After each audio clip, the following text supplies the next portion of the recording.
तो ये कहानी शुरू होती है एक शैमन को दिखाते हुए। वो काला जादू इन्हीं ब्लैक मैजिक कर रहा था। उसके इर्द गिर्द इंसानी जिस्म और गाय के पार्ट्स पड़े हुए थे जिनको मिलाकर वो जादू कर रहा था। इसी टाइम उसके पास एरमा आती है अपनी बहन को लेकर। असल में वो अपनी कजन को पसंद किया करती थी और उससे शादी करना चाहती थी, लेकिन कजन की फैमिली के ना मानने की वजह से उसकी शादी कहीं और करने का फैसला कर दिया जाता है। पर एरमा ऐसा नहीं चाहती। वो हर हाल में अपने प्यार को पाना चाहती है, चाहे वो काला जादू ही क्यों न करे। यहाँ उसकी बहन वुलन उसे मना करती है और कहती है एरमा चलो यहाँ से, मुझे यहाँ कुछ ठीक नहीं लग रहा। लेकिन एरमा किसी की सुनने वाली नहीं थी। एरमा शेमन से कहती है कि मुझे इस लड़के से हर हाल में शादी करनी है। शेमन लड़के की तस्वीर देखता है। एरमा बताती है ये मेरा कजन है और ये सुनकर शेमन जादू करने से इनकार कर देता है और कहता है इसमें तुम्हारी जान को भी खतरा हो सकता है। शेमन का ये कहना ही था कि अचानक एरमा के पास बैठी हुई उसकी बहन के अंदर एक जिन आ गया, जिन्हें उसे किसी और एंटिटी ने पोसेस कर लिया। उसका चेहरा खौफनाक हो चुका था और वो यहाँ एरमा को धमकी देता है कि अगर तुमने ऐसा किया तो तुम्हारी जान चली जाएगी। ये सुनकर एरमा और उसकी बहन दोनों वहाँ से वापस आ जाते हैं और सीन कट होकर हमें 12 साल बाद का वक्त दिखाया जाता है। इस टाइम हम एरमा को उसकी बहन वुलन और उसकी मोम के साथ गालन के घर जाते हुए देखते हैं, उसी लड़के के घर जिससे वो शादी करना चाहती थी। हमें पता चलता है कि गालन की आज से 12 साल पहले ही एक निसा नामी लड़की से शादी हो गई थी और अब उसकी 12 साल की बेटी सूफिया भी थी जो देख नहीं सकती थी,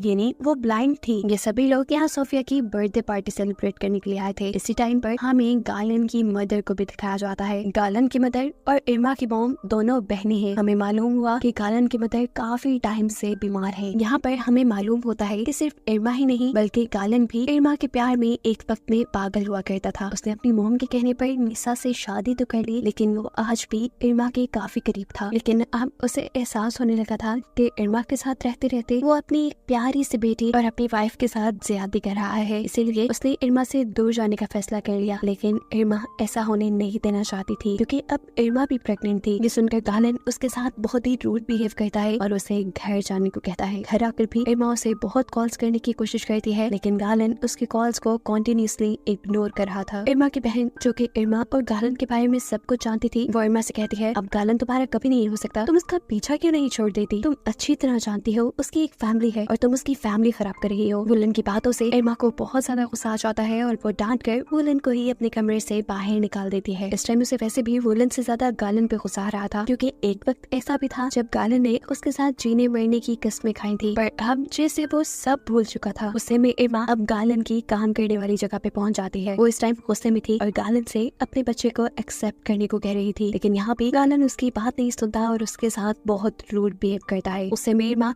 उसे धमकाने के लिए पास पड़ा हुआ चाकू उठा लेती है। इससे पहले कि एरमा उसके ऊपर हमला कर देती, गालन उसे धक्का देता है और वो नीचे गिर जाती है। इस एक्सीडेंट की वजह से उसका मिसकैरेज हो चुका था। गालन उसे खुद हॉस्पिटल लेकर जाता है और जब एरमा को होश आया तो एरमा ने इस सारी चीजों का जिम्मेदार गालन को ठहराया। यहाँ गालन आराम से उसे समझाता है देखो एरमा, मैं शादीशुदा हूँ, हम अब साथ नहीं रह सकते। लेकिन एरमा तो जैसे उसकी कोई बात सुनने को तैयार ही नहीं थी। वो बार बार यही बोल रही थी देखो गालन, तुमने मुझसे वादा किया था कि तुम मुझे कभी छोड़कर नहीं जाओगी। लेकिन यहाँ गालन एकदम से गुस्से में आ जाता है और उसे अपने से दूर करते हुए उसके ऊपर कुछ पैसे फेंककर यहाँ से चला जाता है। वो अब ऐसे किया था कि एरमा भी जानती थी अब वो वापस कभी नहीं आएगा। उसने अपना सब कुछ खो दिया था। वो यहाँ जोर जोर से चिल्लाती है और फिर गालन को बर्बाद करने की ठान लेती है। सीन कट होकर हमें दोबारा गालन को दिखाया जाता है जो काम के बाद अपने घर वापस लौट रहा था। तभी रास्ते में मस्जिद से इमाम निकल कर उसे कहते हैं गालन, अब तुम्हारी फैमिली में से कोई भी मस्जिद नहीं आता, तुम्हें मस्जिद आकर इबादत करनी चाहिए। इबादत हमारे ऊपर आने वाली बुराइयों को पहले से पहले ही रोक देती है। उसके बाद इमाम गालन को उसकी बेटी सोफिया के लिए एक गिफ्ट भी देते हैं, जिसके बाद गालन घर चला जाता है।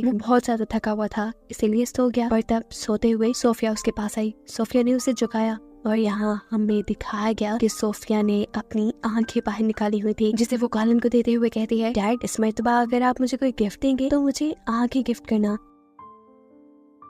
उसका ये खतरनाक सा चेहरा देखकर एकदम से गालन की आंख खुल गई और हमें मालूम हुआ कि ये सिर्फ गालन का एक डरावना ख्वाब था। वो डर कर उठकर अपनी बेटी सोफिया के पास चला जाता है और यहाँ सोफिया को देखते देखते उसे अपना पास्ट याद आता है। जब सोफिया पैदा होने वाली थी तब वो अपनी वाइफ निसा का बिल्कुल ख्याल नहीं रखता था, उसे डॉक्टर के पास नहीं लेके जाता था और प्रॉपर चेकअप ना होने की वजह से ही आज सोफिया की आंखें नहीं थी। अगले दिन इरमा हॉस्पिटल से डिस्चार्ज होने के बाद दोबारा गालन को कांटेक्ट करने की कोशिश करती है। पहले तो गालन उसे इग्नोर करता है और फिर फोन उठाकर उसे बहुत ज्यादा कड़वी कसैली सुना देता है। गालन के बिहेवियर से इरमा को बहुत ज्यादा गुस्सा आ जाता है और अब वो गालन को बर्बाद करने के बजाय गालन को पाने का फैसला कर लेती है। और अब उसने गालन को पाने के लिए बहुत ही बुरा फैसला किया था। वो दोबारा गई थी शेमन के पास, यानी अब वो गालन के ऊपर काला जादू करवाने वाली थी। शेमन से मिलकर इरमा उसे कहती है, मुझे अब शेमन किसी भी हाल में चाहिए और इस तरह कि उसकी जिंदगी में मेरे अलावा कोई औरत ना हो। हालांकि इससे पहले इरमा को नीसा से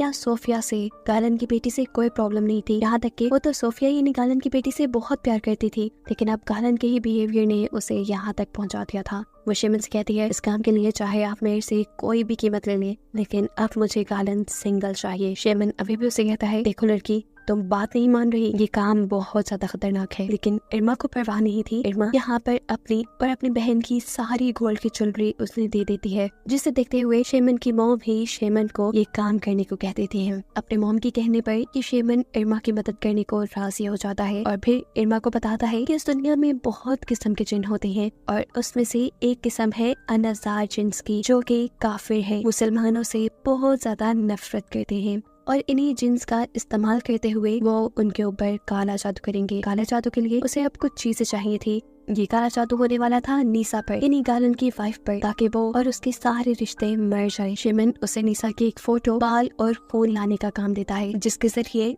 नीसा के ऊपर पोजेशन होगा, यानी नीसा के ऊपर काला जादू का असर होगा। साथ ही शेमन को काले जादू के लिए एक ताजा मरे हुए इंसान के पाँव की हड्डी भी चाहिए होगी, जिसके ऊपर वो गाय की आंतों को लपेट कर अपना जादू करेगा। शेमन के कहने पर इरमा गालन के घर जाती है, उसकी वाइफ से मिलती है और बहाने से उसके वॉशरूम में जाकर उसकी कंघे से बाल और उसके वॉशरूम से सैनिटरी पैड चुरा लेती है। अपना काम होने के बाद वो यहाँ से निकलने ही वाली थी कि उसे दोबारा यहाँ पर गालन देख गया। गालन उसे देखते ही कहता है, तुम यहाँ क्या कर रही हो? कितनी मर्तबा मना किया है मैंने तुम्हें, मेरी फैमिली से दूर रहो। उसकी बातें सुनकर इरमा को अपने लिए और भी ज्यादा बुरा लगता है और वो अब एक मजबूत इरादे के साथ ये सारी चीजें जाकर शेमन को दे आती है। शेमन भी एक इंसान की टांग ले आए थे और रात में ये रिचुअल, ये जादू शुरू कर दिया जाता है। शेमन इरमा से कहते हैं, अच्छा हुआ कि तुम फोन ले आई, फोन से तो ज्यादा अच्छा असर होगा। वो यहाँ एक ब्लेड से सैनिटरी पैड को काटते हुए फोन को पाँव की हड्डी के ऊपर गिराते हैं। उसके बाद कुछ जादू मंत्र पढ़ते हैं और अचानक से उनका ये घर हिलने लग जाता है। फाइनली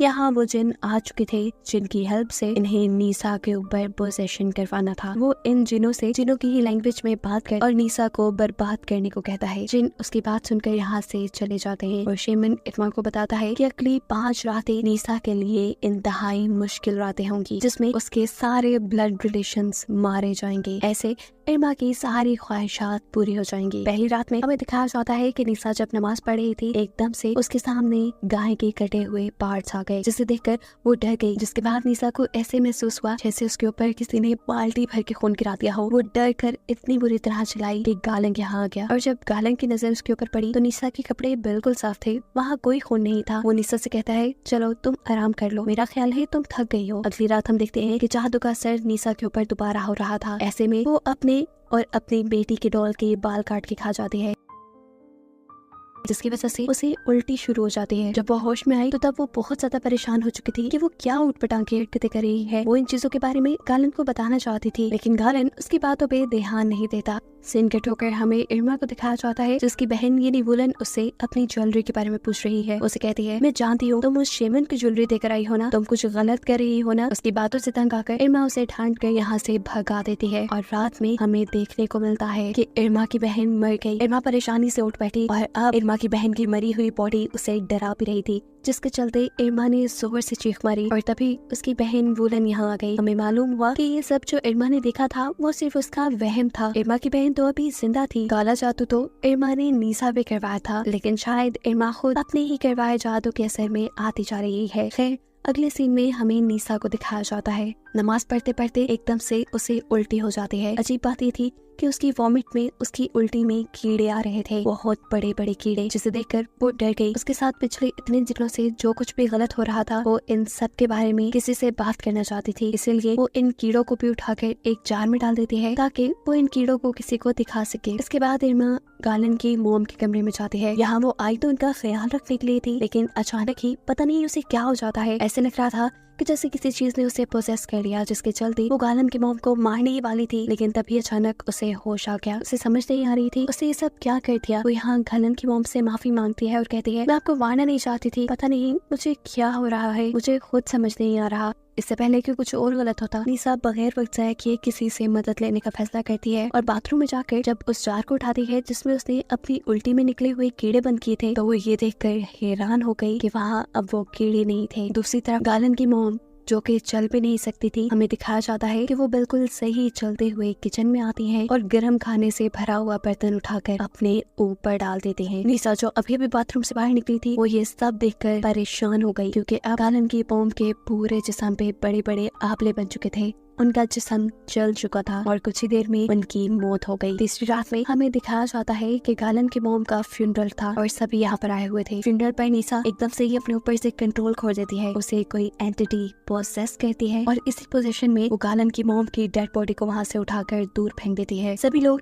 ये देखकर डर जाते हैं सिवाय इरमा की, जो जानती थी यहाँ क्या हो रहा है, और वो तो ये सब देखकर खुश थी। दिखाया जाता है कि यहाँ पर इमाम भी आए थे। वो निशा की ये हालत देखकर समझ जाते हैं कि निशा के ऊपर किसी ने कब्जा किया हुआ है। वो यहाँ निशा को पकड़कर उसके ऊपर कुछ पढ़ते हैं और निशा इस टाइम कंट्रोल में आ जाती है। इमाम अब ये समझ गए थे कि किसी ने जानबूझकर किसी ईवल जिन को निशा के पास बुलाया था। फिर दिखाया जाता है कि अपनी मॉम के फ्यूनरल के बाद गालन भी जब सोने के लिए जाता है तो उसे भी अब अजीबो गरीब ख्वाब आ रहे हैं, बहुत डरावने। उसने अपने ख्वाब में देखा था कि वो मर चुका है और उसके इर्द गिर्द बहुत सी औरतें घूम रही थी। ये देखकर वो डर गया और फौरन इमाम के पास गया। सारी बातें इमाम को बताने के बाद इमाम जवाब देते हैं, मैं पहले ही निशा को देखकर जान गया था कि वो किसी शैतानी जिन के कब्जे में है। उसका नाम है अनाजार और अनाजार एक ऐसा जिन है जो बहुत ही ज्यादा ताकतवर है। वो मुसलमानों से नफरत करता है, इसीलिए लोग उसे काले जादू में यूज करते हैं। इमाम कहते हैं निशा का इलाज हो जाएगा, गालन तुम फिक्र ना करो। जिन कितने भी ताकतवर क्यों ना हो, लेकिन अल्लाह सबसे ज्यादा ताकतवर है और अल्लाह से ही मदद मांगते हुए हम निशा को बिल्कुल ठीक कर लेंगे। वो यहाँ गालन को निशा के लिए होली वाटर देते हैं और कहते हैं कि हमें निशा पर एक्सॉर्सिज्म करना होगा, यानी जादू का तोड़ करना होगा। इसके लिए तुम निशा को मस्जिद के पीछे वाले हॉल में ले आना। अब गालन जैसे ही घर आया तो उसने देखा कि निशा चिल्ला रही थी। असल में उसे गालन की मॉम की स्पिरिट यानी रूह डरा रही थी। ऐसे में गालन जल्दी से उसके करीब आकर उसे कंट्रोल करता है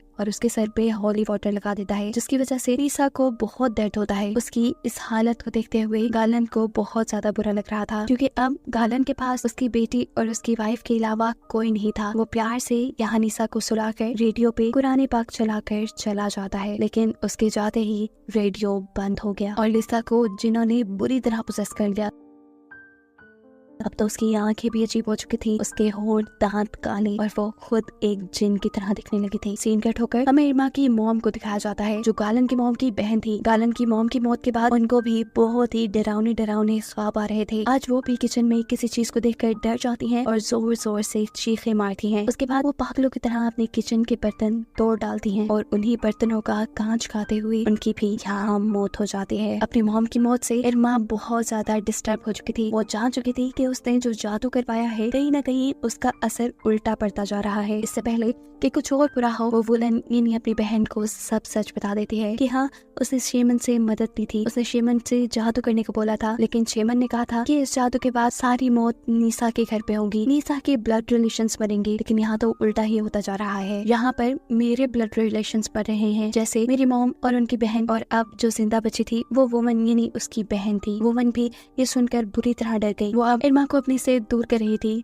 लेकिन इरमा उसे कहती है वुमन मेरी बात सुनो, मेरा यकीन करो, मैं सब ठीक कर दूंगी। सीन कट होकर दूसरी तरफ हम गालन को देखते हैं जिसे आज निशा को इमाम के पास लेकर जाना था। इमाम ने उन्हें कहा था कि तुम फिक्र मत करना, अल्लाह हमारी मदद करेगा और हम उस जिन को हराने में कामयाब हो जाएंगे। गालन भी जवाब में सर हिलाते हुए निशा को अपने घर लेने चला जाता है। जहाँ रास्ते में उसे इरमा मिलती है। असल में इरमा उसे सब सच बताने आई थी। ये सब कुछ जो हो रहा है वो उसके करवाए काले जादू की वजह से हो रहा है। सच्चाई सुनते ही गालन का गुस्से से बुरा हाल हो जाता है। अब आज काले जादू की 5वीं रात भी आ चुकी थी और ये सबके ऊपर बहुत भारी पड़ने वाली थी। यहाँ दिखाया जाता है कि इरमा सब कुछ रोकने के लिए शेमन से मिलने के लिए जा रही है, लेकिन अचानक से उसकी बहन वुलन पोसेस होकर उसी के ऊपर हमला कर देती है। उसे डरते हुए इरमा वहाँ से भागकर बाहर निकल जाती है और वुलन भी बाहर आ गई थी। वो अब इरमा के बहुत करीब आकर उसे कहती है देखना आज मैं भी मर जाऊंगी। ये कहते ही वो वहाँ दरख्त पर चढ़ गई, जिसके बाद उसके बाल दरख्त की टहनियों में फंस गए और एकदम से उसने दरख्त से जंप कर दी, जिसकी वजह से उसके बालों के साथ साथ उसके सर की खाल भी उतर गई और बहुत ही बुरे तरीके से उसकी मौत हुई। ये सब देखकर इरमा तो जैसे पागल ही हो गई थी।